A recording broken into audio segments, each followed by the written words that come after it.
Salut à tous, c'est Samia de samiacreation.com et je suis venue aujourd'hui pour partager avec vous un tuto pour réaliser un kimono pour l'été qui est très facile à faire.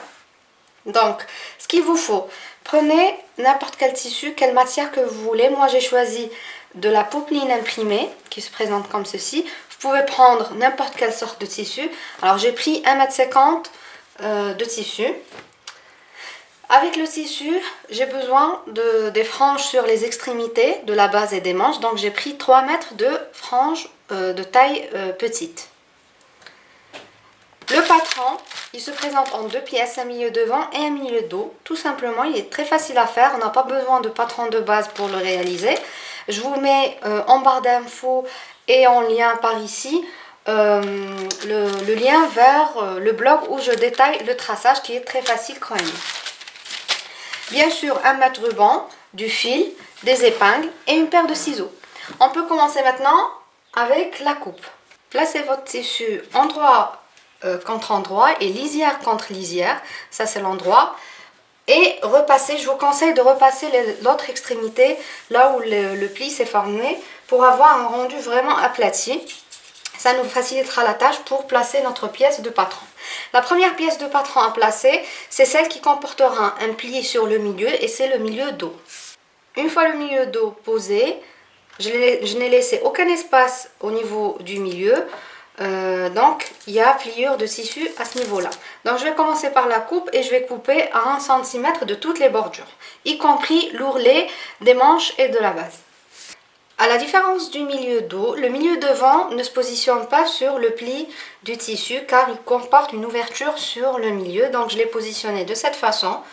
Donc exactement la même chose, on procède de la même façon où on va couper à 1 cm des bordures. Avant de passer au montage, on a besoin de couper les parmentures devant et dos qui sont déjà tracées sur le patron. Nos parmentures ont été tracées à 3 cm. Donc je coupe la parmenture devant et dos, puis on va les couper sur du tissu. Sur des chutes de tissu, placez votre parmenture devant et votre parmenture dos de cette façon. Comme pour le milieu dos qui comporte une pliure de tissu sur le milieu, la parmenture dos, pareil, elle comporte une pliure de tissu sur le milieu dos. Donc on va couper à 1 cm des bordures de toutes les parmentures devant et dos. Après avoir surfilé toutes mes pièces, je peux commencer le montage. Et pour ça, je vais placer les deux milieux devant de ce côté, de cette façon, endroit face à moi. Et je vais prendre mon milieu dos, la grande pièce, et je vais la placer envers face à moi. L'envers du milieu dos est face à moi, de façon à avoir les côtés avec le côté devant avec le côté dos, et les épaules devant avec les épaules dos. Je vais épingler tout ça et on pique tout ça à la machine. La première étape est faite, c'est-à-dire on a cousu, on a rassemblé les côtés ici et on a rassemblé les épaules ici du côté gauche et du côté droit.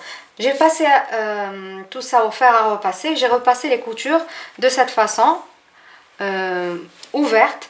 Donc lorsque vous arrivez au niveau des emmanchures, il est naturel que les coutures ne s'ouvrent pas parfaitement parce que c'est un arrondi.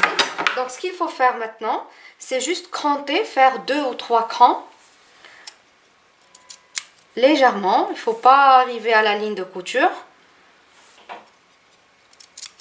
De cette façon, l'arrondi va s'ouvrir normalement. Comme ça. Et vous repassez une deuxième fois. Donc je fais ça de l'autre côté. Maintenant, on va s'occuper des parmentures. J'ai 2 parmentures devant et la parmenture dos, je l'ai coupée en pliure. Et donc, une fois dépliée, elle ressemble à ça. Donc, ce qu'il faut faire, c'est coudre les côtés, c'est-à-dire les parmentures au niveau des épaules, donc de ce niveau-là et de ce niveau-là. Et pour ça, les rassembler endroit contre endroit, de cette façon.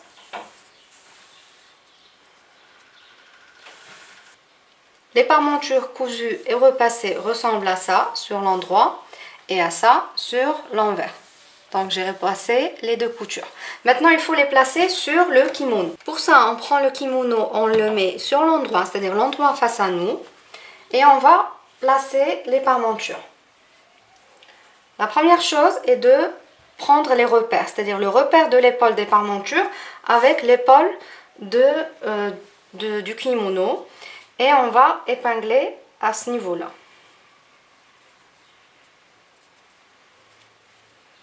Une fois ceci fait, les marges de couture des parmentures et les marges de couture du kimono doivent correspondre parfaitement de cette façon. Et maintenant, on va fixer notre parmenture dos avec l'encolure dos du kimono.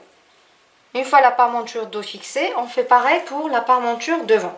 Et pour ça, je vais commencer par placer la parmenture devant sur l'extrémité de mon milieu devant, mettre un épingle, puis fixer le reste. Je trouve que la fixation sera beaucoup plus facile de cette façon. J'ai cousu les parmentures avec mon kimono et ça m'a donné ceci. Je suis passée au repassage également. Alors je vous précise ce que j'ai fait, je vous détaille ce que j'ai fait. La première étape, donc, j'ai dit qu'on a rassemblé les parmentures avec le kimono. J'ai piqué à 1 cm des bordures. Donc la première étape au repassage, c'est que j'ai ouvert les coutures de cette façon au repassage, allant du milieu devant jusqu'à l'encolure dos, puis pour revenir à l'autre milieu devant. Ensuite, ce qu'on a fait, c'est qu'on a aplati la parmenture. J'ai aplati la parmenture de cette façon. J'aplatis la parmenture et j'ai repassé là où, sur l'extrémité, j'ai repassé tout le long du kimono. Ensuite, j'ai retourné 1 cm de l'extrémité qui reste, de façon à ce que lorsqu'on plie la parmenture, on aura un rendu vraiment aplati et c'est à ce niveau-là qu'on va faire une surpiqûre pour fixer la parmenture et elle ne bougera pas. Arrivé à l'ourlet, normalement, on a laissé 1 cm d'ourlet sur la base, mais pour avoir un rendu encore plus net, donc ce que je vous conseille de faire, c'est de faire juste l'extrémité de la parmenture, l'ourlet seulement sur l'extrémité de la parmenture et le repasser. On ne va pas repasser l'ourlet ici, on le fera par la suite. Donc ce que je vous conseille, c'est d'aplatir 1 cm seulement sur la parmenture, la valeur de la parmenture, puis retourner la parmenture de cette façon. De cette façon, on aura une parmenture vraiment nette. Et à ce niveau-là, on va faire un autre ourlet qu'on va voir par la suite. Donc, maintenant que c'est fait, à ce stade, je vais épingler tout ça pour passer à la machine et piquer pour fixer la parmenture, une deuxième fixation de la parmenture au vêtement. La parmenture étant fixée sur le vêtement, sur l'endroit, ça nous donne ceci. Après couture de l'extrémité, à ce niveau-là, ça nous donne ceci. Donc, voici le rendu sur l'extrémité. Une fois ceci fait, on peut passer maintenant à la base de notre vêtement et à la base des manches et former notre ourlet. Si on n'allait pas fixer des franges sur les extrémités, on pouvait former un ourlet double, c'est-à-dire plier notre tissu une fois, puis le plier une deuxième fois. Ce n'est pas notre cas, on veut placer des franges, c'est pour ça qu'on veut éviter de faire un double travail. On va faire seulement un seul pli de l'ourlet. J'ai fait rentrer 1 cm sur l'extrémité, 1 cm et j'ai repassé. Un seul pli, que ce soit sur la base ou sur la base des manches, j'ai fait pareil. Un seul pli. Et j'ai repassé, mon pli est bien formé. Donc maintenant je prends ma frange. Et pour la fixer, on commence par la base du vêtement et ça sera la même chose pour les manches. Donc ce qu'on doit faire, les franges se présentent comme ceci. Ils ont cette partie supérieure. Cette partie supérieure doit être recouverte, doit être placée en dessous de notre vêtement et ne doit pas être visible. Donc elle doit être comme ceci. Elle doit être placée comme ceci et une fois le vêtement retourné, ça nous donne ceci. Donc, pour la placer, rien de plus simple, il suffit de la placer sous le pied de biche en prenant et la frange et le vêtement et commencer par faire une piqûre. Dans mon cas, je vais essayer de faire une piqûre sur l'extrémité à ce niveau-là de la frange de façon à tenir et l'extrémité de la frange et l'extrémité de mon ourlet et fixer les deux en même temps. Mais avant ça, il faut plier la frange sur l'extrémité de cette façon pour éviter qu'elle ne s'effiloche. Donc je passe tout de suite à la machine. Une fois l'ourlet fait, ça nous donne ceci sur l'envers. Donc une piqûre qui rassemble et la frange et l'ourlet en même temps. Donc qui est régulière au niveau supérieur de la frange. Et sur l'endroit, ça nous donne ceci. Donc je l'ai placé sur tout le long de la base de mon vêtement et sur les manches également.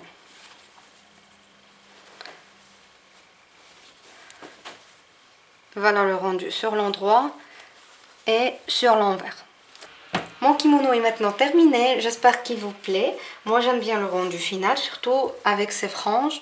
Je trouve que ça donne vraiment un rendu très joli et très été. Donc j'espère que mon tuto vous a été très clair et j'espère qu'il vous a donné envie au moins de réaliser vous-même votre kimono. Je pense que vous devrez vous lancer parce que c'est vraiment très facile à faire.